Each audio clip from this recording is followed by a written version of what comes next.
Well, here I am again with another crazy challenge. I may have bitten off a bit more than I can chew with this one. This desk was free and has been in my storage room for about a year. It's actually kind of funny, the classified ad where I found it literally only said, "Free, just come get it and don't look back." That was all it said in the ad, so of course I had to go get it. The mahogany veneer on the top is shot and full of holes. I don't know what's going on with the sides. I don't know if this is a homemade piece. I just know that I have got my work cut out for me. But that said, this is the perfect piece for the Ugly Duckling challenge. The mission is simple: find the ugliest piece of furniture you can and try to save it. That's pretty much what I do on a normal day anyway, but I don't know, this one's gonna be interesting. My name is Angie and I refinish furniture. Sometimes I paint and sometimes I don't, but I always do what I can to save old pieces from the trash. Welcome to my workroom. This fun challenge is hosted by Corey from Desert DIY. If you haven't checked out her channel yet, I will pop a link down below. You definitely want to check this girl out, she's amazing. I just want to say a big thank you to her for allowing me and all the other participants to join her in this challenge. Okay, so let's have a look at what we're dealing with. You can see here that the veneer on top is really rough. There are so many finish issues. There are holes, scrapes, scratches, stains, discolorations, and I don't know if there ever was veneer on the sides or what the heck happened here, but I am not loving these plywood drawers and sides. There are legs to the piece, which I'll be refinishing. I don't know why this bottom drawer is painted multiple colors. This is very confusing to me. I'm thinking this is probably a homemade piece, but even so, I want to do what I can to try to save this. This is literally the last stop for this desk. This is the last chance right here. I might try to reuse this hardware, I'm not sure yet, but I'm going to set it aside for now. I really wanted to take this back piece off. I could see that it was nailed down, but pretty much right away I was able to tell that it was also glued down, so that's not coming off. So instead, moving forward, I'm just going to be applying my favorite stripper all over the piece, and I already know this is going to be extremely difficult to scrape off. There are so many chunks and holes missing from the veneer. I have to be super careful while I'm scraping this off afterwards.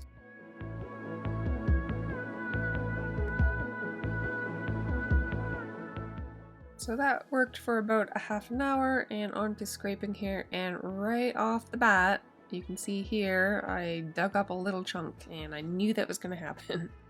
Normally, you want to try to save as much of the veneer as possible by gluing it back down. There are too many little chunks and pieces. I think in this case for me, it's just going to be easier if I just pull those little pieces off and try to fill it with the filler when I get to that point. So for now, I'm just trying to scrape around the pieces as best as I can. Sometimes I go backwards a little bit or sideways, whatever I have to do. I absolutely could have painted the top or replaced the veneer, but I was determined and I wanted to see if I could save this. Starting off with a 150 grit sand pad, I don't really want to do anything harsher than that, so I need to sort of err on the side of caution here. You can see just below the sander there is a little ring. There is a lot of staining and discoloration on here. I'm not sure how much is going to come out with sanding alone. I'll find out soon enough, but at this point I'm not 100% sure if I'm going to be just doing a clear coat on this or if I'm going to have to stain. Doing just a clear coat over top of wood filler is a bit tricky because you have to have the color of the wood filler matched almost perfectly with the color of the wood after coating it. It's a little bit complicated to get there. I'm actually going to be mixing two types of LePage wood filler here. I didn't have quite enough sanding dust from the top of this to sort of make my own filler, so I'm mixing a little bit of the teak filler with the mahogany filler, and hopefully the color will be close. I do already know though that I will have to do some sort of touch up to try to help it blend in a little bit.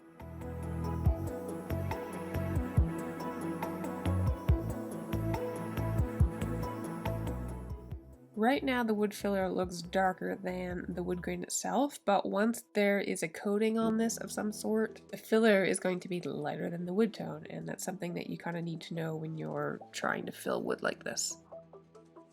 Okay, so this is Bondo, and I've used Bondo several times in the past, but only for small fills. I've never done a huge portion like this, and I'm going to tell you right now, I used way too much of the cream hardener, which is the red stuff.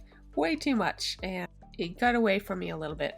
You do have to work super fast with Bondo. Usually you get anywhere between 3 and 5 minutes of work time, and then it is hard as a rock, and that's exactly what happened, except I got about 2 minutes before I couldn't scoop it out anymore, so I ended up wasting a lot, which was a huge bummer. But the reason I'm putting Bondo on the sides is because it's hard to tell here, but the wood is actually quite uneven. There's like ripples and dings and holes. Now I do have a wide Bondo spatula, for lack of a better term. Do you suppose I could find it? No. So here I am using a putty knife. And you can see right there, that is when it started to go hard on me. So I had to mix up more, and I used a lot less of the cream hardener.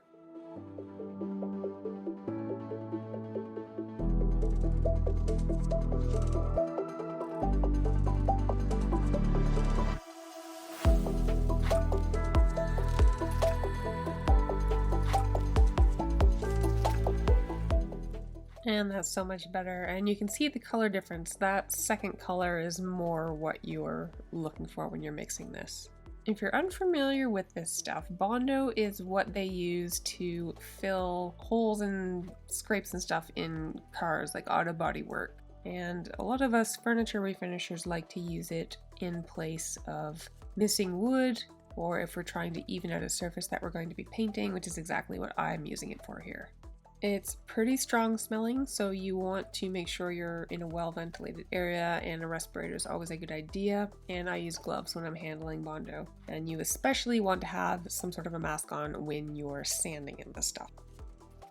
So after the Bondo mixing fiasco, here is problem number 2. I was just about to start sanding this, and I had a feeling. I have a lead test kit. I use it on older paint all the time, and there was something about this color and the sheen of it. I had to check, and sure enough, this is lead paint.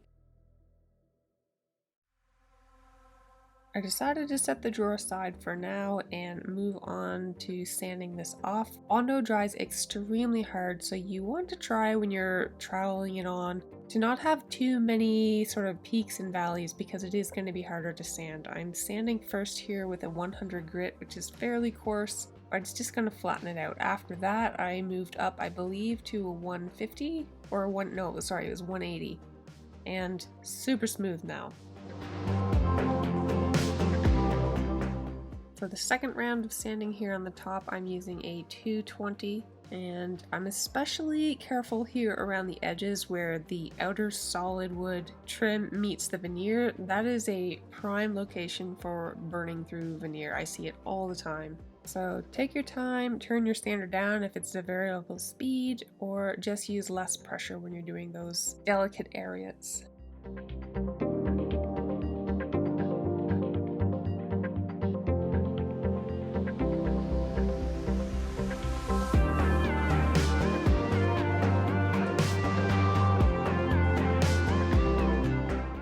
I always like to do a slightly rounded edge when you have trim like this, otherwise it tends to chip away and be kind of nasty looking over time, so I find just slightly rounding it is going to make it hold up a lot better over time. Now that everything's sanded, I need to see what this top would look like if I were to apply a clear coat. I already know the mahogany is going to be super dark because that's just mahogany, but the trim on the outside I had a feeling would be a little bit lighter. And I also want to see if any of those stains and discolorations come through here. Adding the mineral spirits will also help me color match these filled areas. Now, the marker I'm using here, you can see obviously it's a lot darker, but the filler is going to absorb this color and it won't be quite as intense once it dries.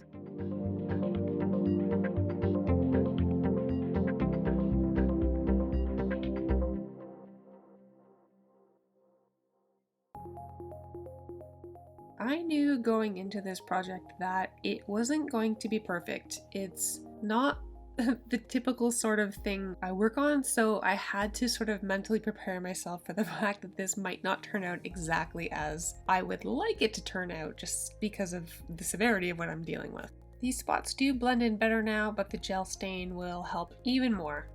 And now to deal with this paint. So what is the big deal with lead anyway? Lead is actually a pretty serious systemic poison. The amount on this drawer probably isn't that bad. Most of the time when you hear about lead poisoning, you're talking about sustained exposure to it. Some of the health problems lead can cause are anemia, serious headaches, nerve damage, kidney damage, brain and nervous system damage, among other things. Right, so you've tested, you've got lead, how do you get rid of it? There are some key points. First of all, you don't ever want to dry sand it. You want to somehow remove it while keeping it wet. It's when those particles become dust and go airborne, that's when it's the most serious. You can see here that not that much is coming off, and it's because, like I said, the wood is very uneven, so once I scrape this first layer, I'm going to need to apply more stripper and do this again. Second thing that's very important is to protect yourself while you're removing it. You want to be wearing a proper filtered mask. Eye protection is a good idea. Definitely be wearing gloves. To actually remove it, you want to strip or wet sand it.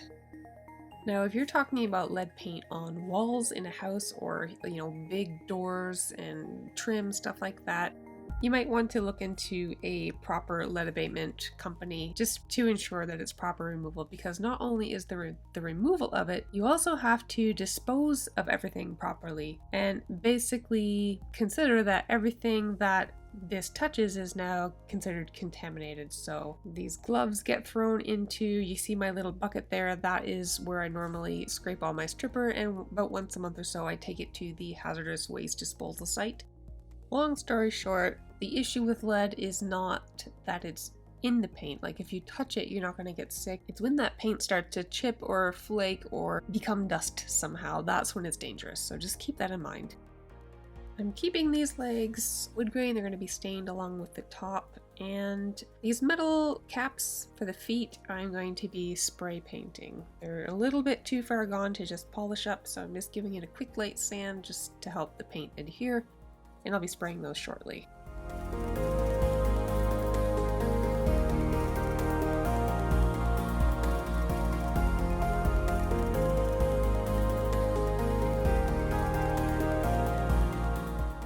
I'm going to be priming this piece prior to painting it, so I'm just trying to remove any residual Bondo dust that might be around.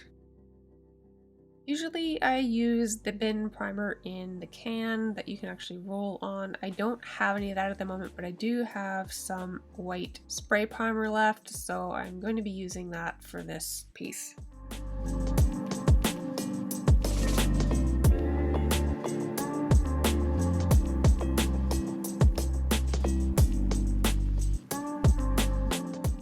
What's really funny about this point in the project is I'm sitting here thinking I still don't know what color I'm going to do this yet, so I figure I will stain the legs and the top and then go from there once I find out what sort of color I'm dealing with after everything is all stained.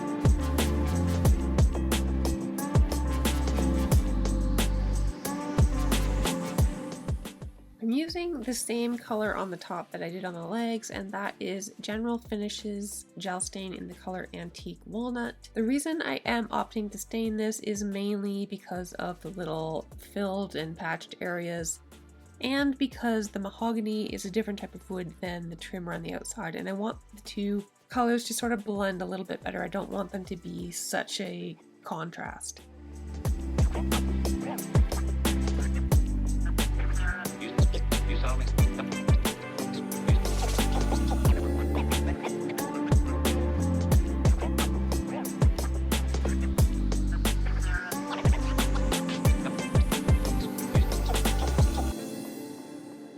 Not bad for a desk that was supposed to be thrown out. I'm quite happy with how this top is turning out. It's not perfect, like I said, but it is a far cry from what I started with. So here I'm thinking I might try a two-tone look. I don't know what struck me to do this. It's not something I normally do, but I thought I would try it with this piece. So what I want to do is have the top, approximately the top third one color, and then the bottom 2/3 another color. And these are the two colors I'm thinking. They're both custom mixed colors. This one I'm thinking for the top, and this sort of deep navy charcoal grayish for the bottom.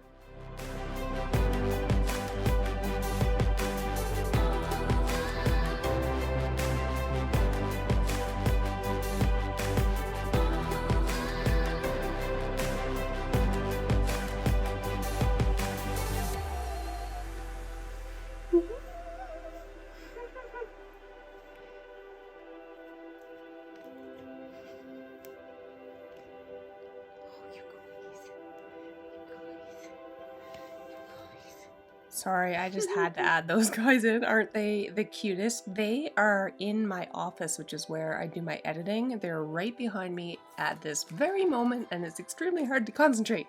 However, back to business. So as you can see here, I'm choosing to use a wipe-on poly. Wipe-on poly is a surface top coat, meaning it doesn't really soak into the wood. It's usually pretty beginner friendly.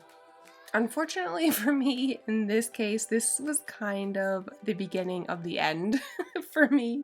I live in Nova Scotia, and I live in the valley in Nova Scotia, and we're notorious for having hot, humid summers, and today was no exception. But to make things worse, there is the remnants of a hurricane coming up the coast, and it's pushing a ton of hot, humid air my way, and nothing is drying. My paint is taking 4 or 5 times longer than normal. Instead of being dry to the touch in 20 minutes, it's taking 3 or 4 hours. And even then, it's not setting up right. There's weird ridges. Normally I can get a very smooth finish.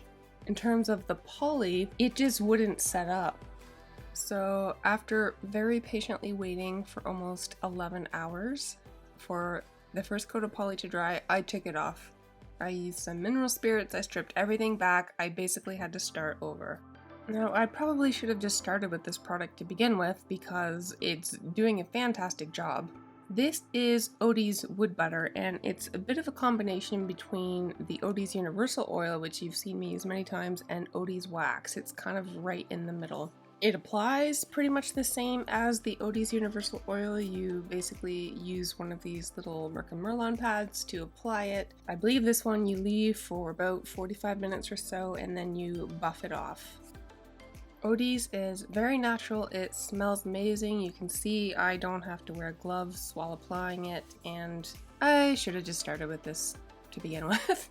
Now, there's a bit that I didn't include in this video, and it's basically just multiple coats of paint and struggling through that with the humidity. Things like putting the hardware back on and the legs, and in this case, I'm opting not to show you that part because I want there to be some element of surprise at the end. So the question really becomes, did I turn this ugly duckling into a swan? Swan is a stretch, but it is 100 times better, and even though this didn't turn out at all how I expected and it was very difficult, I am happy with it, and I'm glad to be able to save another piece from a landfill.